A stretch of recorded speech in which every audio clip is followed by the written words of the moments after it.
June's Inside Out.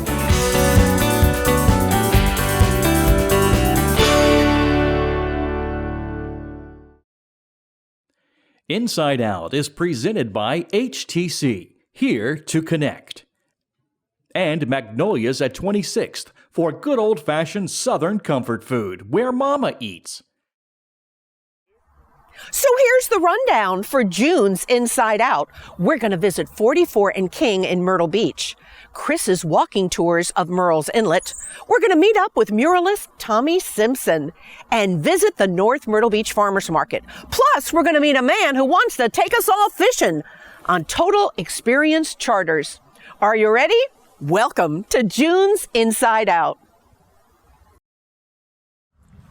'Tis the season to go fishing, and why not do it with Jim Luken? Jim Luken's been in education for 36 years, including Coastal Carolina University, but this is Plan B, his retirement. He's decided to do something that he loves, which is to bring people closer to nature.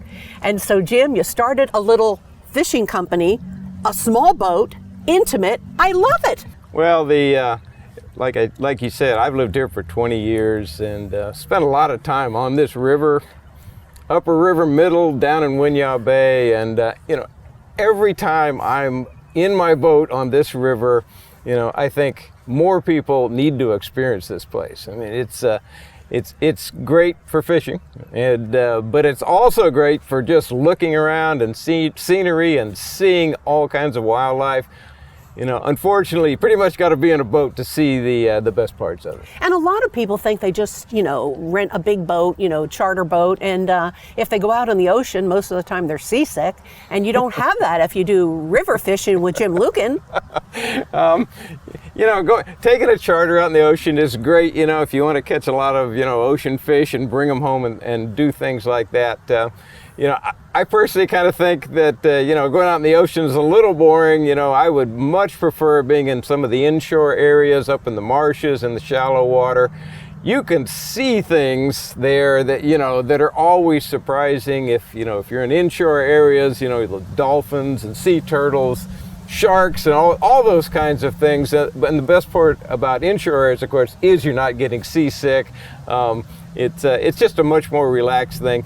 The most relaxed trip that I like to take is, of course, right here on this river, because it's just the kind of place when you're out there and the birds are singing, and you're hearing the sounds of nature. Even if you aren't catching fish, it's a great experience. You told me that one of your goals is to get parents and kids out. Too many kids are glued to their phones, glued to their computers, and this is an opportunity for kids to get up close and personal with nature. Well, they have a name for it now. It's called nature deficit disorder. I'd kind of like to get more kids out on this river and get them fishing, get them experiencing nature, because I think that's really the best thing we can do, rather than having them looking at their cell phones or doing social media. When you're fishing, what are you catching?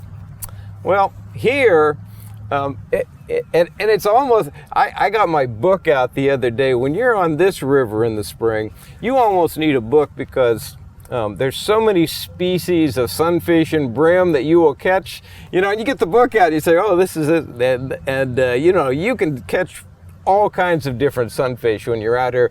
The occasional giant mudfish, which is always fun. There are bass here and catfish. And so it's an incredibly diverse freshwater fishery.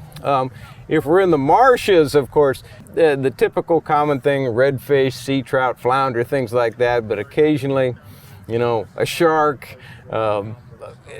You just never know what you might catch if you throw some bait on the bottom in those places. So, Jim, what is it that makes the Waccamaw River that we're on right now so special? Well, as you know, we have these things called dams, all right? And the Waccamaw River is one of our last remaining undammed, unregulated rivers you'll ever see. And that, I think, alone is enough reason, to get in the boat with me and go out on the Waccamaw River. It's a free-flowing natural river. We just don't have many of those anymore, and it's a really unique place to see. So if people want just an adventure for the day, they want to be entertained, or they want history, or they want to fish. You're into all of the above. We can do that, and let's not forget bird watching also. We'll go out in the boat and you can see all kinds of birds on the along the swamps of this river. So Jim, do you have half day as well as full day charters? Half day, we'll do anything you want. We'll handcraft the trip to how many hours you want to go out. I full well understand many people like myself don't like to go out 10 hours in a boat, so we'll do shorter trips also. No, pack a picnic lunch, do the all-day thing. I mean, go for it. And Jim Luken's the man. Total Experience Charters? That's correct. And this is Jim Luken. Been around a long time, an educator. You'll have a great time. Thanks, Jim. Thank you.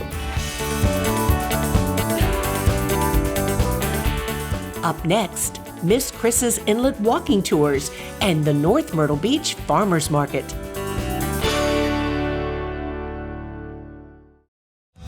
From Murrel's Inlet to Marion, from the golf courses to the area's gorgeous beaches, HTC is here to connect you with the largest fiber optic network in the area. We are here to help our communities, here to help you benefit as a member of our local cooperative, and here to empower the moments that are important in your life. We're HTC, and we're here to connect you to your world.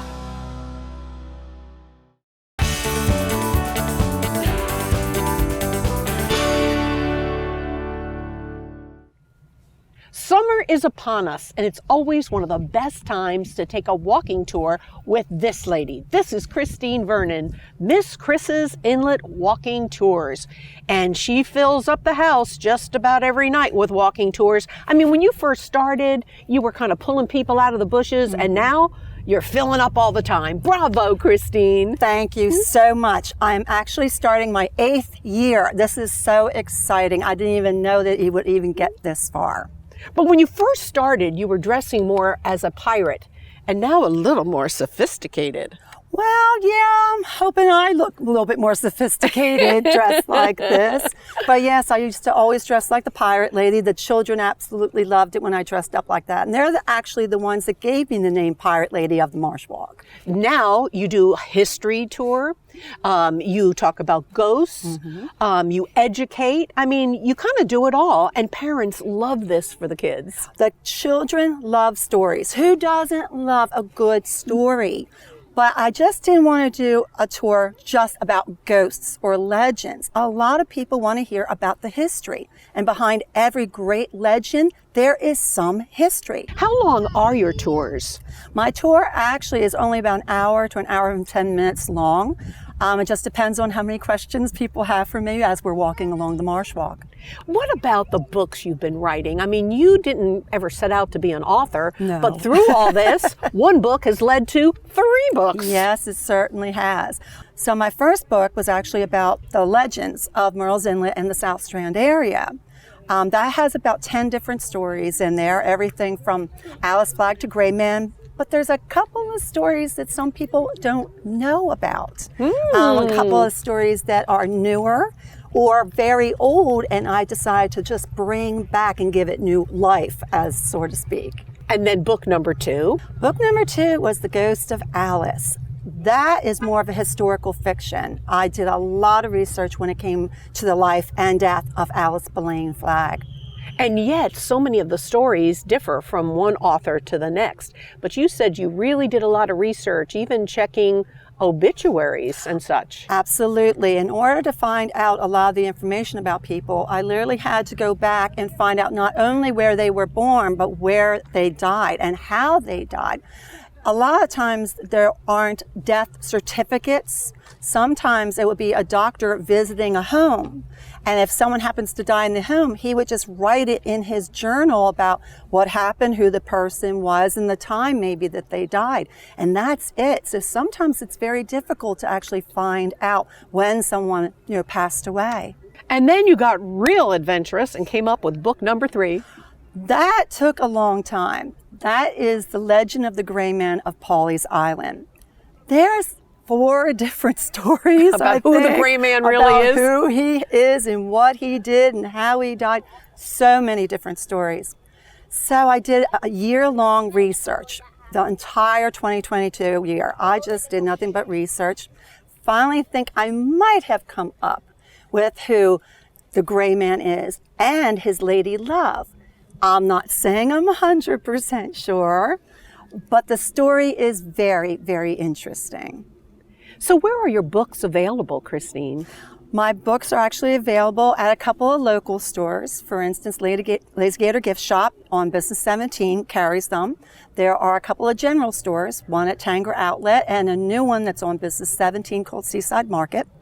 People can also get them online. They can go through Kobo, Apple, Barnes & Noble, and of course Amazon, but I like it when people buy local. So Christine, when can we take your tours? My tours are from March through November, and I do them Wednesdays through Saturdays at 6 p.m. And the best way to get a hold of me is through my Facebook page. Well, that means you're not cooking dinner for Paul at 6 o'clock. So what's he eating? He cooks for me. Oh! The nights I have to do my tours, Paul does the cooking. And then when I'm not working, I get to do the cooking. Well, I think that's a pretty good deal. It worked out well, yes. And he's a very good cook. So keep working, Christine. I am. Keep working. I am. So we've got Christine's number there, her Facebook page. If you would like to take a tour, I think it's a great time to do it. Before it gets too hot, give her a call this month. And if you have company coming, this is the tour to book. Christine Vernon, thank you, my friend. Thank you so much. You look Diane. marvelous, So darling. do you.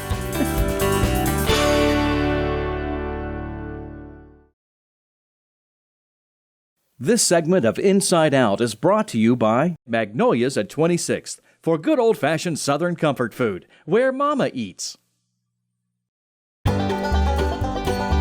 We're at the North Myrtle Beach Farmers Market. An exciting day because today is the first day. They opened on May 5th. That's when we're taping this interview. And of course, you're watching it in June. But please note that this farmers market stays open through December 15th. That's a long haul every Friday for the rest of the year. Cronisha has one of the most beautiful of the farm booths here, and it's huge. Tell me about your farm in Lawrence, J&J Farms. Well, me and my father, we run a farm, so we try to provide a variety of produce here at the farmers markets. We love having so much for our customers to choose from here.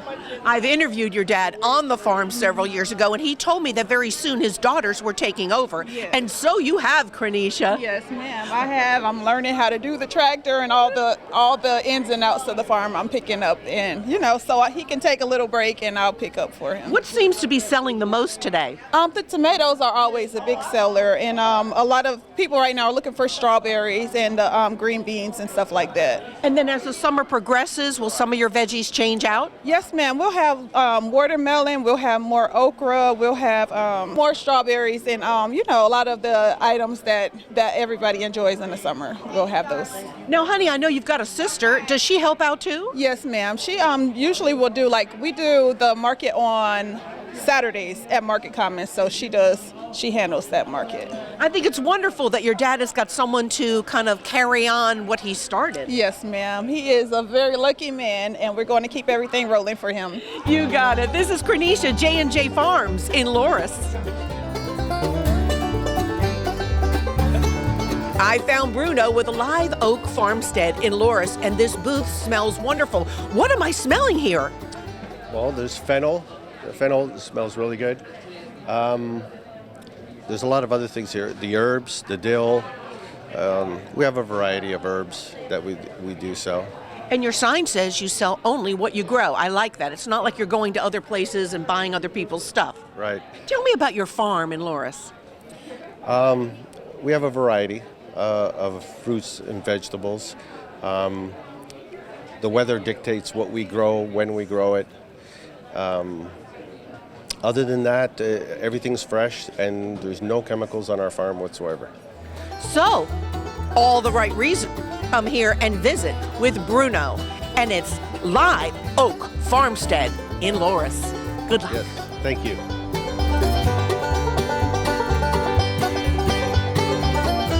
So what is the name of this farm? KSSEA Farms in Loris? Stephanie, come on in, Kyle. Hi, how are you today? Well, fine, honey. Tell me about the name. This is an odd name. It is an odd name. So it's actually an acronym for all of our names. It's Kyle, Stephanie, Samantha, Elijah, and Alex. I have 3 kids. We couldn't agree on a farm name, so we just merged it all together. So you're here at the North Myrtle Beach Farmers Market, and you're selling what? We've got fresh farm eggs, we've got whole chickens, and we have honey from a apiary local to us that we partner with. And what's the name of that? That's Reedy Creek Apiaries. We must give them a plug, right, Stephanie? Yes, absolutely. So I understand that you also are selling turkeys. Yes. So we pre-order turkeys. We do turkeys in the fall, and then coming soon we are going to be selling pork too. Now tell me how you got into pork. There aren't many people around here selling pork. No, I am finding that out. It was more of a hobby for me. I wanted pigs on the farm. Who doesn't? They're adorable when they're babies. And then we said dual purpose. If we're going to have them, we might as well also sell pork. Kyle, y'all doing this full time? Yes and no. It's a full-time job for sure. Absolutely. It's a lot. Well, I imagine that working the farm with chickens and pork now and turkeys, yeah, it's becoming full-time for you. It is becoming full-time for sure. Where are you located in Loris? Right off of 66 and Simpson Creek. So come to the North Myrtle Beach Farmers Market every Friday through December 15th, and don't miss Stephanie and Kyle.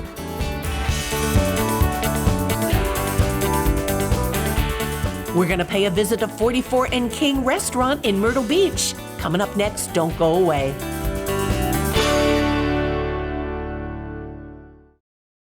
Mama loves magnolias, and you will too. It's where the Anderson family farm comes to the table. There's an all-you-can-eat breakfast, lunch, dinner, Saturday and Sunday brunch buffet, salad bar, homemade desserts, all served by our staff. Mama's right. You can't cook it this cheap. Ooh. And that ice cream machine guaranteed to produce smiles. Banquet space available too. Magnolias for good old Southern comfort food and hospitality at its finest. 26th Avenue North and Ocean Boulevard in Myrtle Beach.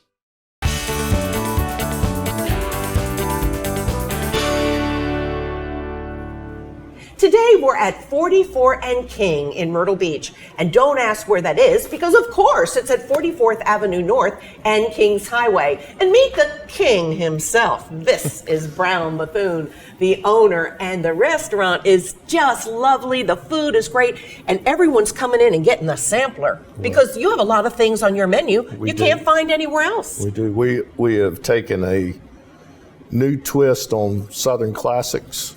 We are trying to put our spin on a scratch kitchen, scratch bar, and trying to feature local breweries, distilleries, and bring back the Southern pub feel. You have some great collards, and I understand it's Mayor Brenda Bethune's recipe. I might have an inside track on that. Mm-hmm. She's, if it's not up to her standards, you hear it. And I hear she put her spin on the cheesecake. She did. She did. Actually, Brenda did the design, interior. I've got the elk and the men's journal. That's my part of it. That's it. The rest is her. That's great. It's great to know that she's got a little bit of time on her hands when she's not doing her mayor business. She's a go-getter. Let's talk about the hottest selling item on your menu. Well, all of it sells pretty good. I'd put our salmon up against anybody.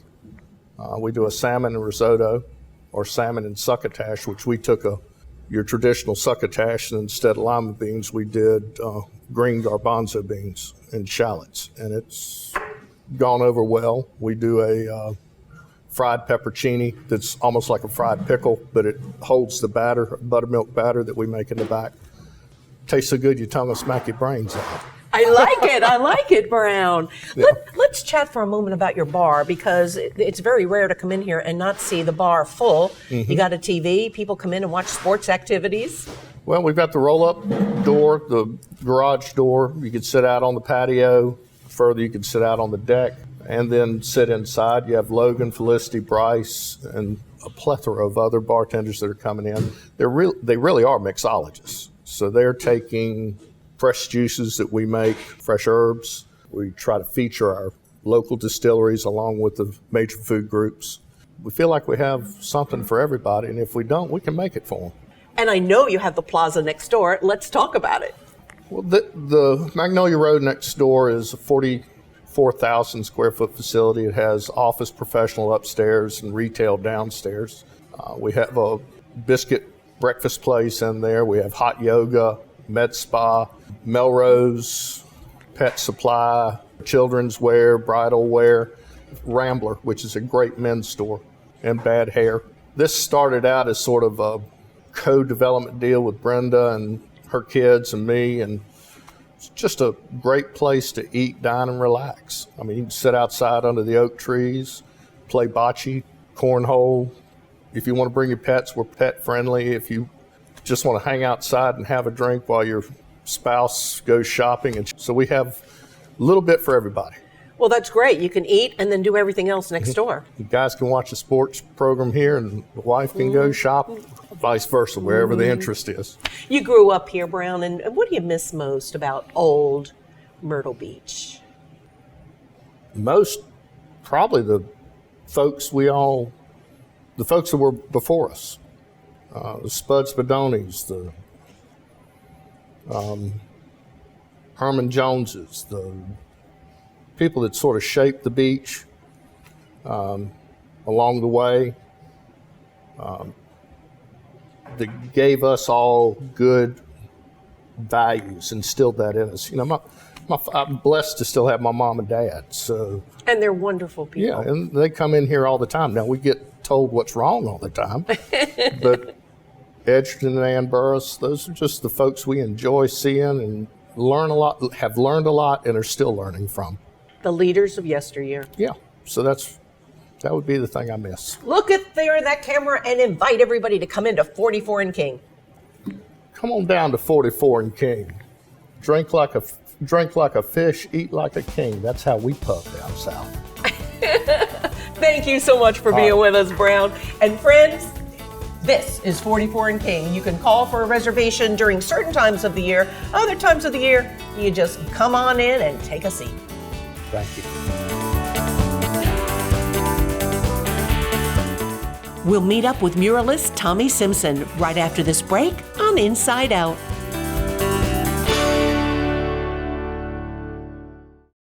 From the Grand Strand to the farmland, from Main Street to the marshes, HTC is here to connect you to what matters most in your life.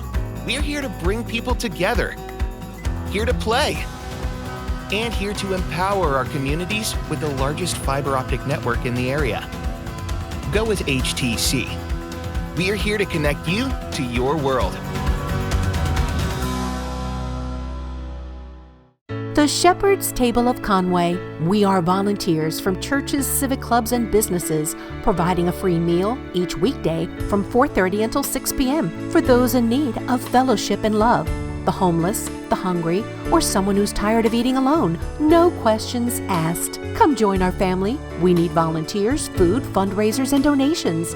It's the Shepherd's Table, 1412A, Gamecock Avenue in Conway, sharing God's love one meal at a time.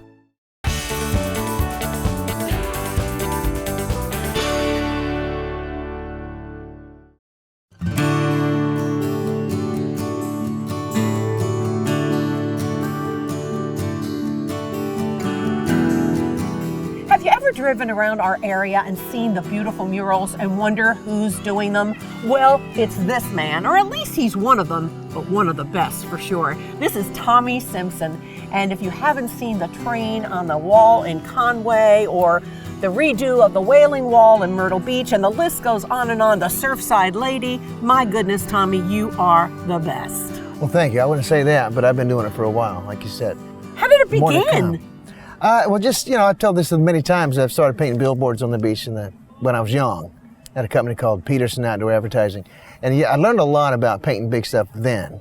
Then I got in the sign business and whatnot. Then that took its course, but I started doing custom finishes and mural work probably in the early 90s and did that ever since. And having done the billboards early on, that just led me to, into and doing this kind of work on a large scale. And now you're traveling all over the world. I mean, you've been to Hawaii, you've been to Florida. I mean, you've been everywhere painting murals. And so it's a dream come true. Yeah, I take it for granted, I think, a lot. I don't realize, like 25, 30 years ago, I always imagined being like in the position I'm in now. And I'm here, and I keep wondering what's next year going to be like. I need to do this better next year.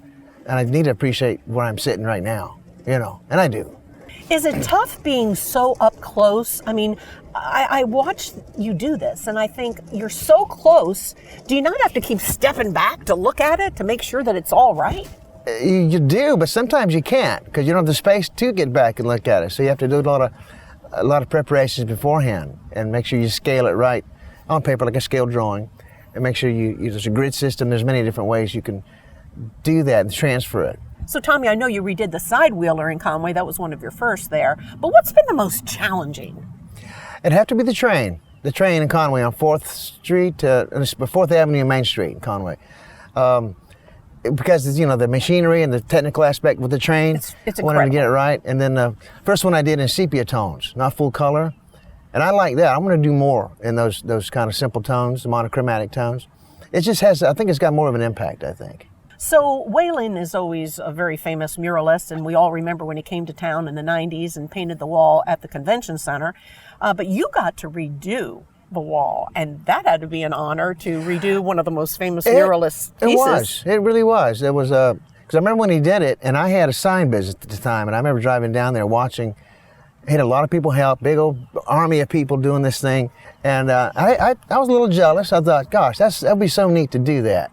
And I had a good sign company going on, good sign business, and I was happy with that. But I always wanted to know what it'd be like to do just a picture, no words, no advertisement, just a artwork on something that scale. Had no idea I'd be repainting that same one, 25, 27 years later. What's it like when people stop and want to talk to you, though? I mean, I know that you want to engage them, but you're working. That's fun. People love to talk. People love to watch. And I was thinking earlier that when people stop and want to talk, I love to talk. Everybody knows if they know me, I'd love to talk way too much. But I can't work and talk at the same time. So people, they say, well, keep working. We want to see your work. I go, well, I can't work and talk at the same time, so it's got to be one or the other. So we bounce back and forth. But it's fun to have people watch. So Tommy, what is your favorite theme to work on? I do enjoy landscapes, and I love tradition and stuff. Like a small town, if they have a certain tradition, focus on what's most important to the people in that town. The history, usually it's history or something special, a landmark or something like that. And I enjoy doing that. Usually it's got to do, in some of these towns, they have a big history with the railway system at the turn of the last century. So some really want to do trains. Conway did the train. Mullins wants to do a train. I did one in Dillon of a train. And regionally, that same train usually ran through the same towns. So we got to make sure we don't do the same train. But yeah, I guess history and landscapes. I love birds, wildlife, local wildlife. And that should be enough to keep me busy. Well, finally, public art is so important, and it's obvious that the smaller towns like Dillon and Mullins are all getting into it. What does it mean to you to bring public art to life? I just like that everyone comes together as one and does something for the whole community. So Pride in your community. That's what public art is all about. And this is Tommy Simpson. If you need a mural, this is the man. Thank you, Tommy, for being with us. Appreciate it.